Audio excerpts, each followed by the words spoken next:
Welcome to Hope TV Newswatch as we bring you news, views, and interviews that made headlines today. My name is Melissa Oduor. On the sign language is Boniface Morethi. Newswatch begins now.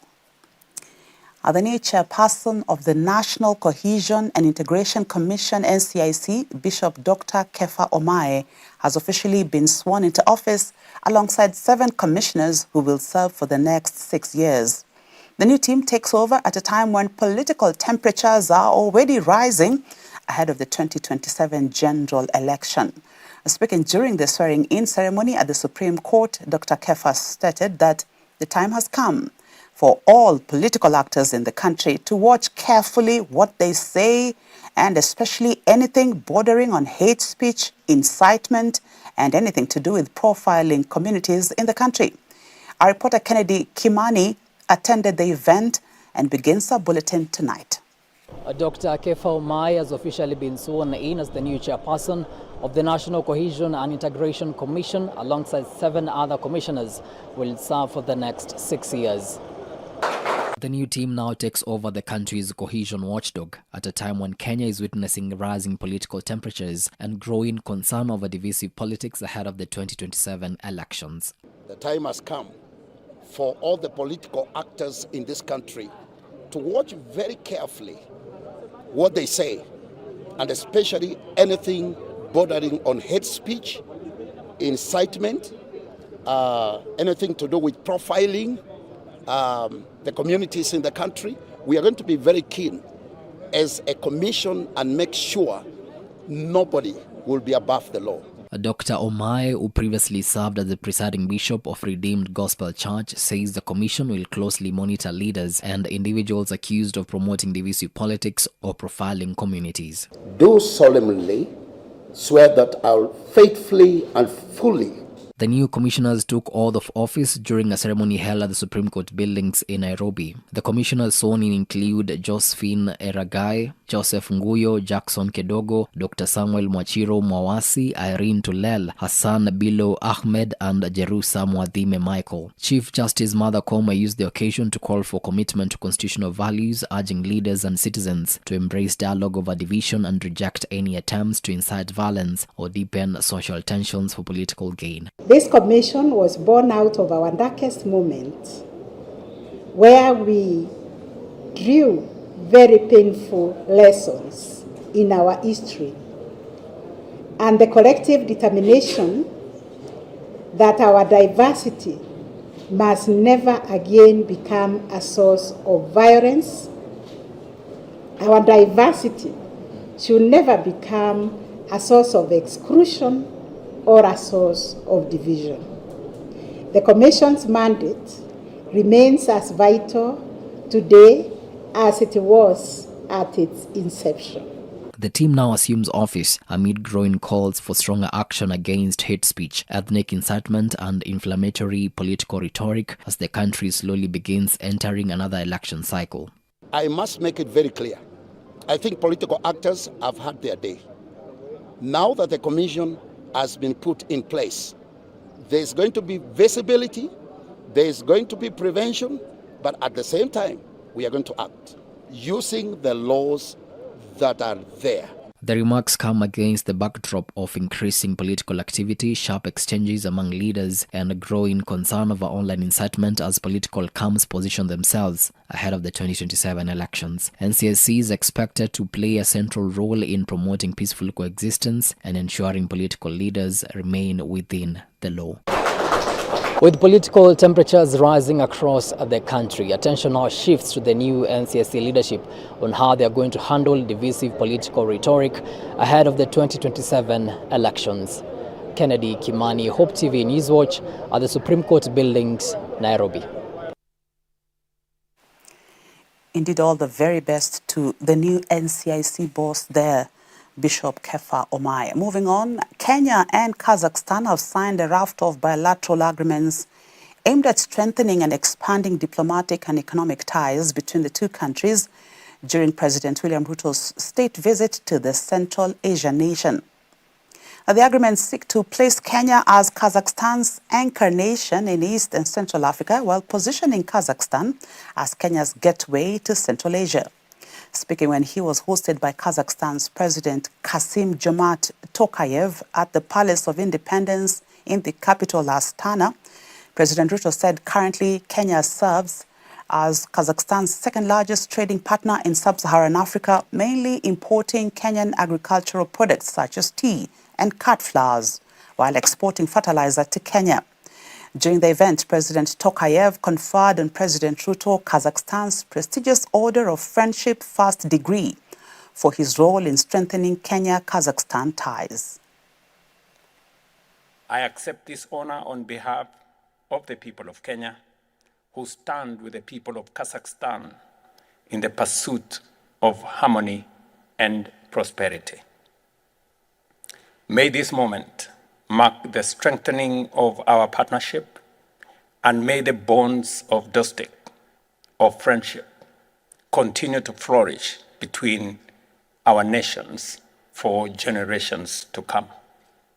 Mr. President, again, on behalf of the people, the government, and on my own behalf, I'm truly grateful for the honor you and your country have bestowed on me as a measure and sign of friendship, both now and in the future. Kenya will reciprocate in ways that will signify our friendship to you, to your government, and to the people of Kazakhstan. The Jubilee Party has blasted the Kenya Kwanza government over accusations that it instigated protests against the fuel price increase. The party says the government has failed in the running of the country and was now shifting blame to the opposition over the challenges facing Kenyans. Deputy Party leader Dr. Fred Matiang'i has further castigated the government for politicizing the country's security, saying this is bound to compromise the country's stability. The Jubilee Party leader has also called on Kenyans to shoot down the Finance Bill 2026-2027, saying it will increase taxation. Challenges we face in this country have nothing to do with a tribe. So you cannot say huwezi kusema hii shida imeletwa na Wakikuyu, ama hii shida imeletwa na Wakamba, ama imeletwa na kina fulani. Hiyo ni tabia ya mtu ambaye ameshindwa kufanya kazi. Kwa sababu mahali popote utaenda katika taifa letu la Kenya, watu wanaumia na watu wanalia. Kila wakati sisi wengine tunajiuliza hawa wenzetu viongozi wanaishi wapi? Because there isn't a part of this country I've gone to where you do not meet people suffering, young men and women who have deferred their university learning programs because they cannot raise fees. Kids who cannot go to secondary school because the fees is unaffordable. Levies have been introduced that the government is not even in control of and doesn't even know. These are the challenges we face. Forget about, and we can see, we are not dumb. Tunaweza kuona clearly matamushi haya yanaelekea wapi. This kind of language, where it is headed. The National Police Service has been directed to expedite the investigations into the death of gospel singer Rachel Wandeto, who died after being doused in petrol and set on fire. Now, some leaders from Mount Kenya region have continued to point an accusing finger at the opposition, claiming Wandeto was killed because of her political beliefs. And as Vincent Kerosi reports, the women who marched alongside them have called on Parliament to strengthen laws protecting women. Walking side by side with protesters, raising banners with the words "Justice for Rachel," politicians Moses Kuria, the Mbeere North Member of Parliament Lewa Mthende, and nominated Senator Karen Nyamu filed a complaint with the Office of the Inspector General of Police, with the politicians claiming the murder of gospel singer Rachel Wandeto was politically orchestrated and demanding that the police take strict legal action against those involved. Karen, stretch your hand. Thank you.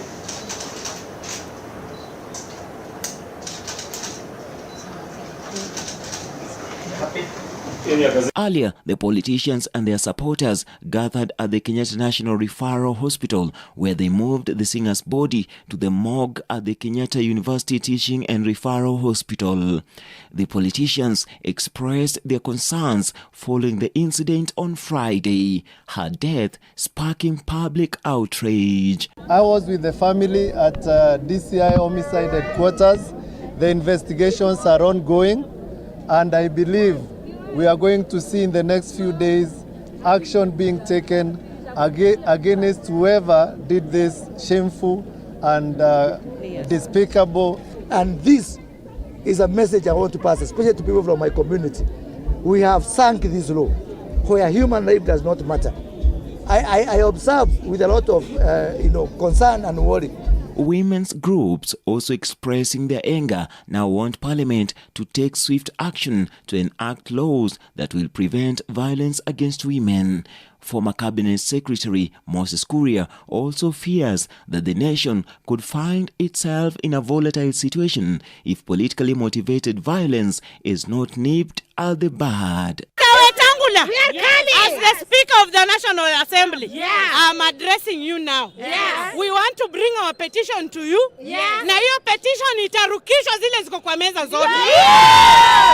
Kabla huyu Rachel azikwe, we must get justice.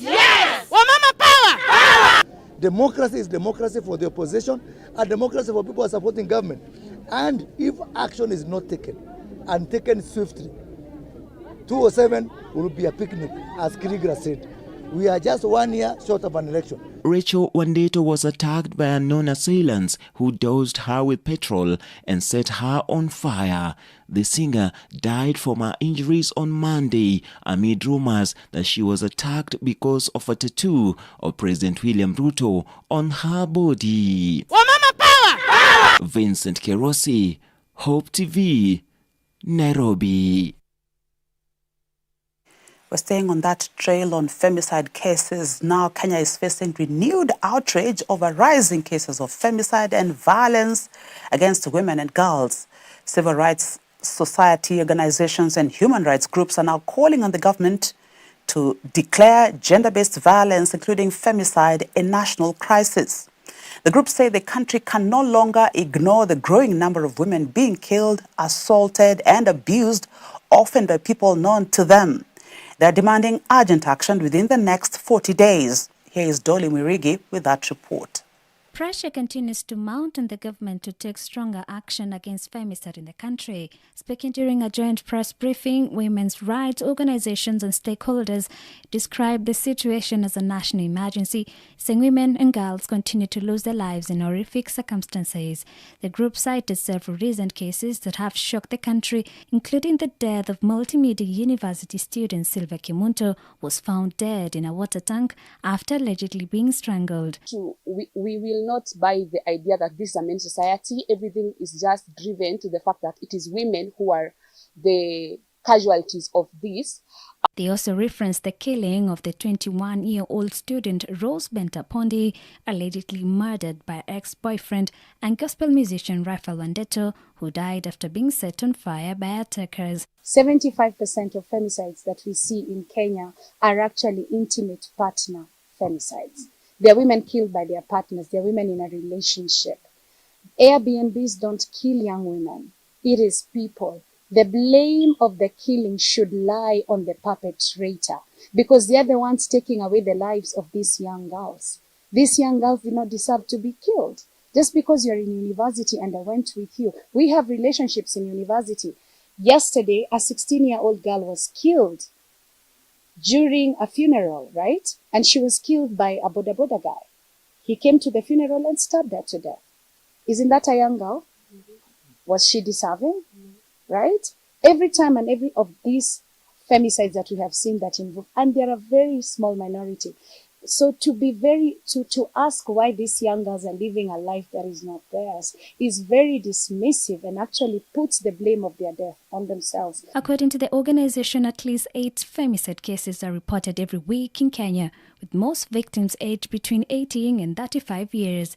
The group says many victims had previously reported riots or abuse but failed to receive protection. I will not buy the idea that this is a men's society. Everything is just driven to the fact that it is women who are the casualties of this.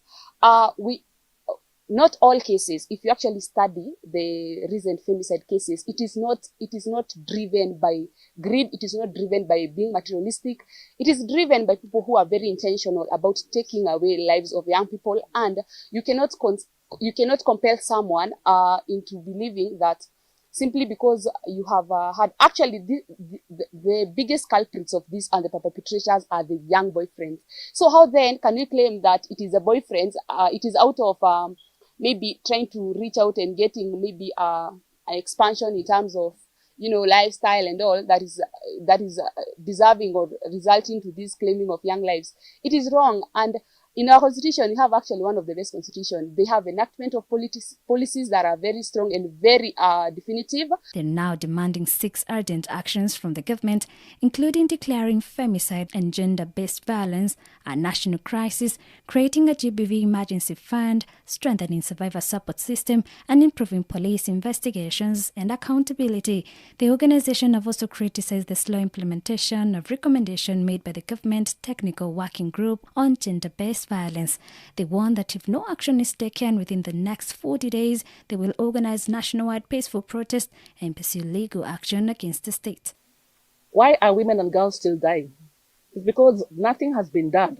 Recommendations from that task force, not even one, has been implemented to date. We're now going to the second half of the year. We are still looking forward to even the state agencies to even implement just even one of those recommendations. So indeed, we are here to say it is a good idea to establish a task force. But what happens after that? Do we just wait for the report to be established and read, and then nothing is done after that? So we want action, because the more we delay, the more women and girls are dying. First and foremost, we have women reps. There is no fault that the constitution realized that we need to have women reps in all the 47 counties. We have a report, as the chair of FIDA has mentioned, that was submitted, that was launched. But up to date, we have not seen even one single women rep trying to go to that House of Assembly, trying to push for the implementation of that report. Secondly, at the police stations, when we have seen victims coming even to the Law Society of Kenya, coming to report. Because when they go to the police station, the first thing that the police officers ask is, ni bwana yako, vitu za nyumbani hatutaingililia. Then they return the victim back home. The groups are also urging all stakeholders, including government agencies, civil society and the public, to work together to stop the violence and protect women and girls across the country.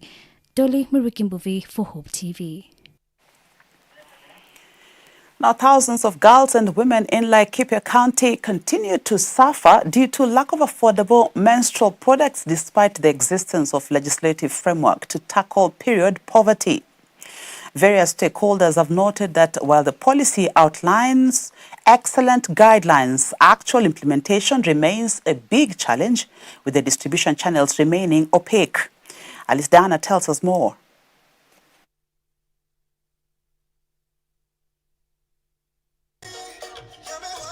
As the country prepares to mark this year's Global Menstrual Hygiene Day late this month, teachers, students and parents are calling on the government to immediately address the challenges that continue to deny girls the right to access quality sanitary towels in line with the Kenya Menstrual Hygiene Management Policy of 2019. This legislation, together with the Basic Education Act of 2017, obligates the national government to provide free, sufficient and quality sanitary towels to every enrolled adolescent girl in public basic education institutions.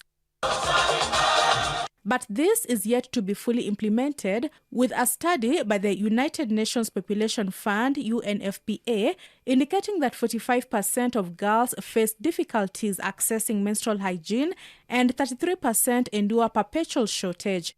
The report notes that this contributes to school absenteeism, with at least 1 million girls missing classes 3 to 4 days every month. Is the difference for a young girl between poverty and abuse. These pads you see here that people say are just kitu kidogo nini nini. A packet of pads can be the difference for a young girl between going to school, between having a healthy home and things being okay in their life.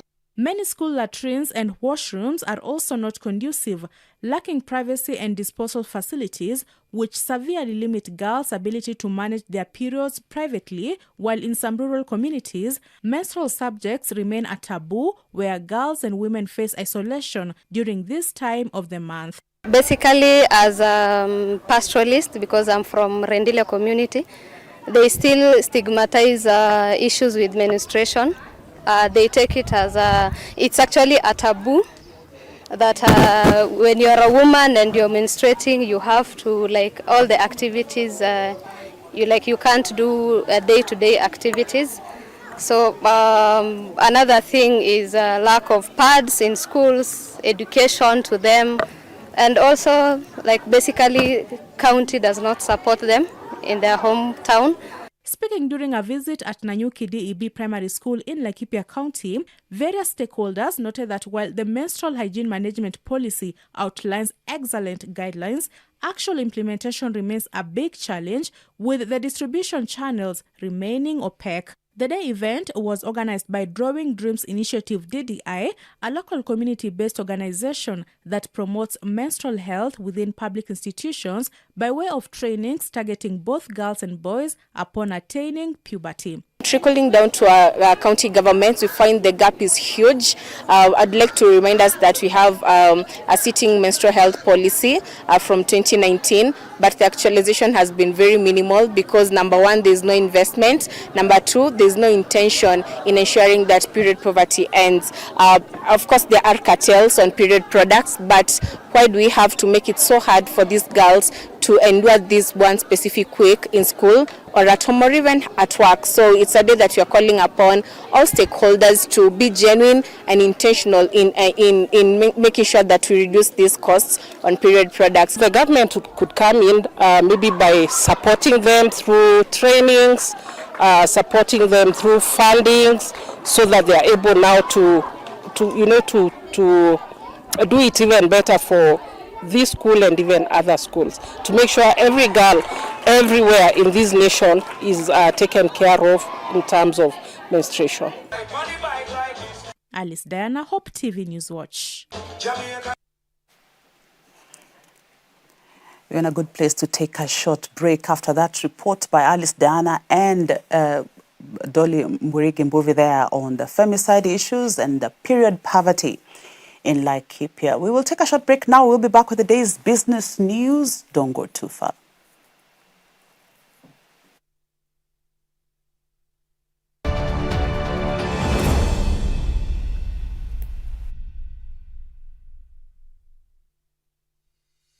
Hi, my name is Sharon Aitore Wangenya. Thank you so much for being one of our viewers. We truly honor you and appreciate you. We'd love to know how you're receiving us, how your reception is in terms of the quality of the video and the audio as well. So please scan this QR code and give us your feedback. Thank you and God bless you.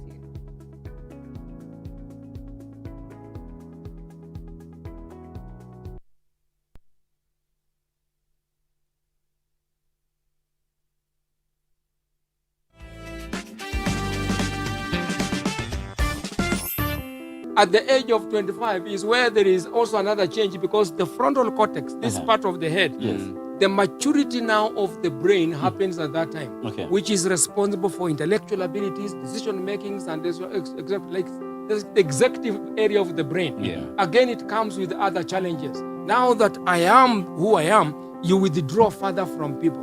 Then the other stage that comes in, sometimes it can come early from the age of 35 all the way to 55. Midlife crisis. Midlife crisis. So the man is trying to catch up with the lost time. Unajua anajaribu kuingia kwa hawa vijana because they lost the time, they don't fit. Unapata jamaa anaacha koti avae, lakini wao wamevaa Jiji wao wamevaa koti. Are you trying to communicate? Are you trying to fit? So like Yeah. So like they are trying to fit, but as they move closer to this generation, now in a move away. Inasonga, ukikuja inasonga. Yes. So then the loneliness increases. And in fact, it is that critical stage where in the field of psychology, we teach the men to begin to prepare themselves for that package of retirement. Catch past episodes on our YouTube channel at Hope TV Kenya. Men on Record, every Friday at 7 p.m.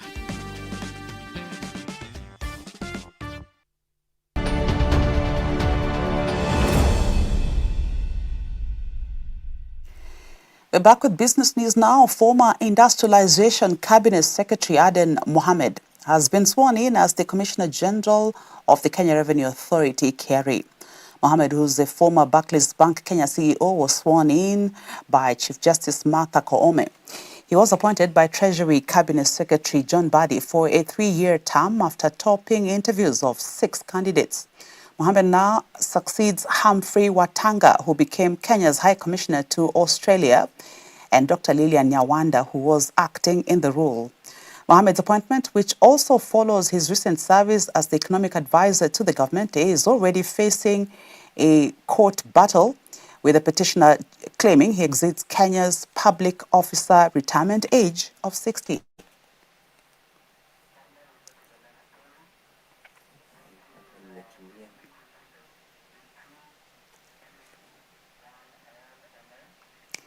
For the second consecutive year, KCB Group has been recognized in the Financial Times Africa's Fastest Growing Companies 2026 ranking, compiled in partnership with Statista.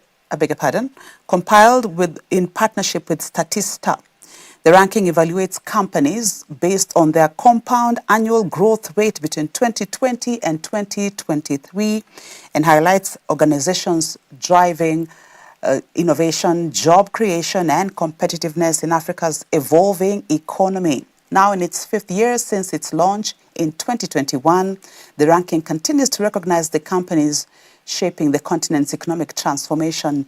In 2025, KCB Group posted a resilient result with a net profit rising by 11% to a record 68.4 billion shillings, translating to a 22.5% return on equity. The performance positioned the group among the top performing companies on the Nairobi Securities Exchange.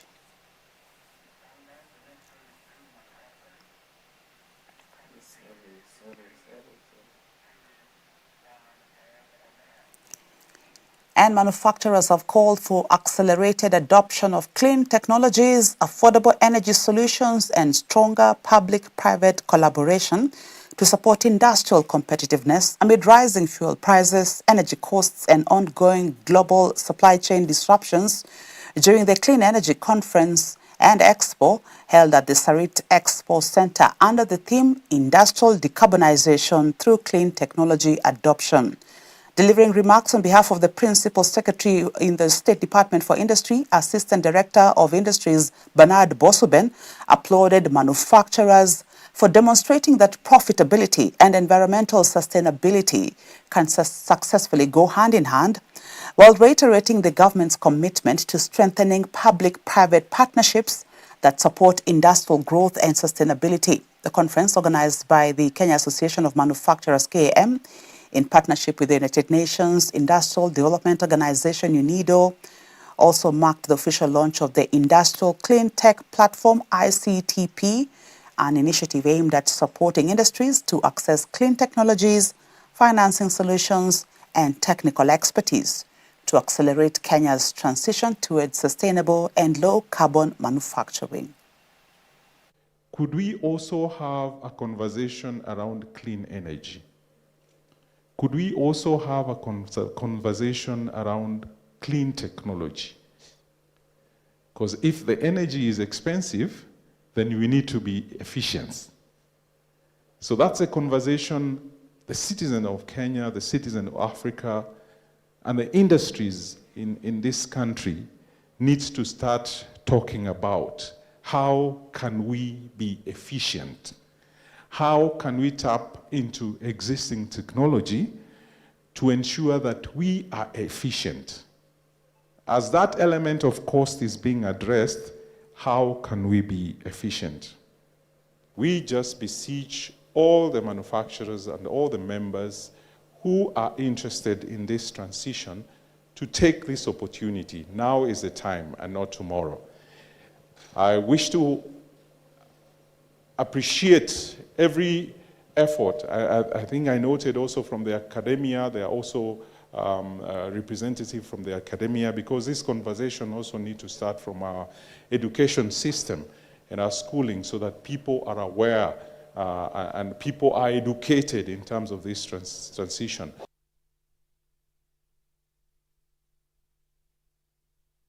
Kenya's junior starlet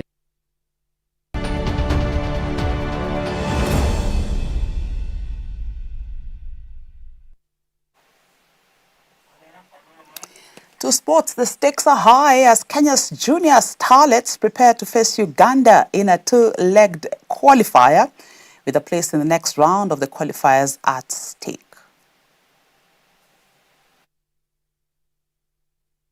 Kenya's junior starlets landed safely in Uganda this morning, where they will play Uganda in a crucial two-legged FIFA Women's World Cup qualifier. The first leg is scheduled for Friday at the Fufa Kadiba Stadium in Kampala, with the return leg set to take place at the Nyayo National Stadium in Nairobi on May 30th. The junior starlets are heading into the second round of qualification with high momentum after eliminating Namibia in a 7-1 aggregate. Despite missing a couple of players due to injuries, the team will heavily rely on an experienced core, including forwards Brenda Acheng, Patience Waithira, and Tabitha Wamboi, who have been vital to the team's dominant attacking performances. Head coach Mildred Cheche will look forward to guiding the team once again at the Continental Showpiece after making their maiden appearance in 2024 in the Dominican Republic, where they exited at the group stage level. The East African clash comes at a crucial time, with Kenya seeking to maintain its rising profile in women's youth football. A positive result away from home would hand the junior starlets a major advantage heading into the decisive second leg in Nairobi on 30th May. The junior starlets will face the winner between Cameroon and Ethiopia in the next round of qualifiers after overcoming Uganda. For Hope TV Sports, I'm Caleb Moti. Caleb Moti's report there. Moving on, Sigona Golf Club's Mohit Medirata has expressed confidence ahead of the second leg of the PGK Equator Tour, scheduled from Thursday the 21st to Sunday the 24th of May at the Par 72 Thika Sports Club. Other players also aiming to challenge Mohit's position on the leaderboard include Mutahi Kibugu, Samuel Njoroge, and Matthew Wahome. The Thika leg will see over 50 professional golfers battle it out for top honors, including the corporate category title. The second edition of the PGK Equator Tour kicked off in April and will run until February 2027, culminating in a grand finale scheduled for the same month.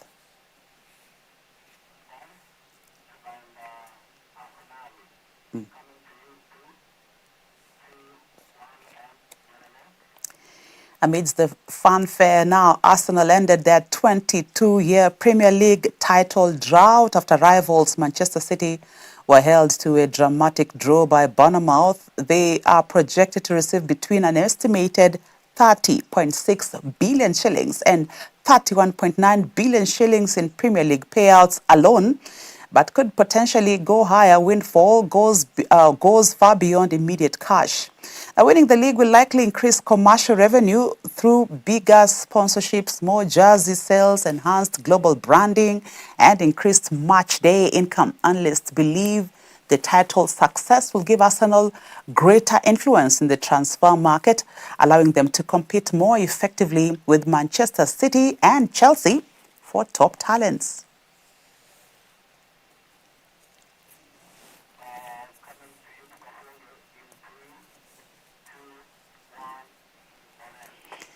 That Arsenal Fanfare Cup lifting continues.